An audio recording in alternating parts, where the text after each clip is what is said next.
Okay, so a little bit of sad news for Yuzu users and Citra users out there. Of course, Yuzu is the very awesome Nintendo Switch emulator, whereas Citra is also awesome, and that's covering Nintendo 3DS.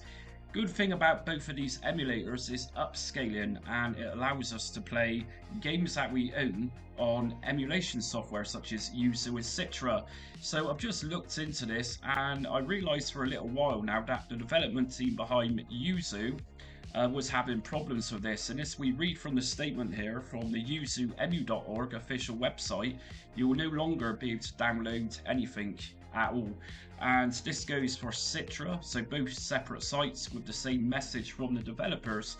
So hello users and Citra fans, we write to inform you that Yuzu and Yuzu support Citra are being discontinued, effective immediately.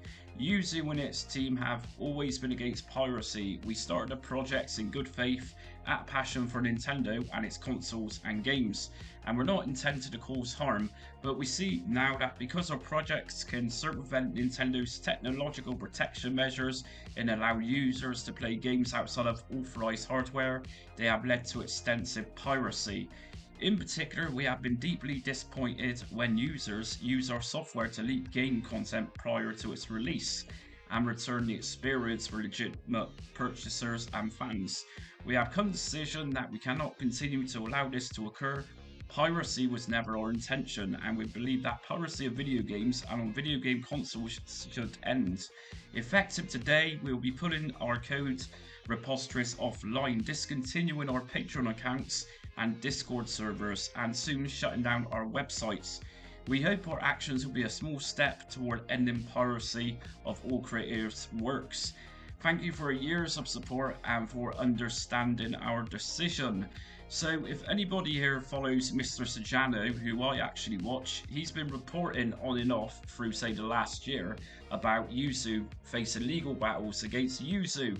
So I don't personally use Yuzu a great deal, literally just done some setup guides on it in the past, being it RetroBat or other front-end systems. As we know, I'm just an emulation channel, and by doing these tutorials on Just Jamie, it keeps me busy and I enjoy doing it.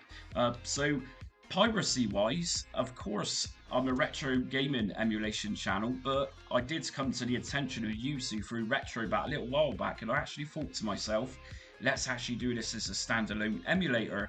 So just like the developers of Yuzu and Citra, it's with our best intentions to promote homebrew as well as games that you legally own.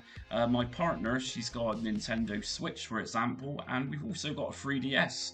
And just by using that Yuzu software just meant that we could upscale, or I could upscale Nintendo Switch games, such as one of my favourites, which is Splatoon 3. So what do you think of this update from Yuzu and Citra? Like I say, Mr. Sajano has been reporting on this on and off for about a year now. So, what's your take on piracy? Like I just said, my channel doesn't ever and it will never promote piracy. I just do it, like I say, because I enjoy doing my channel. I'm a retro gaming enthusiast, and I just do it because I can.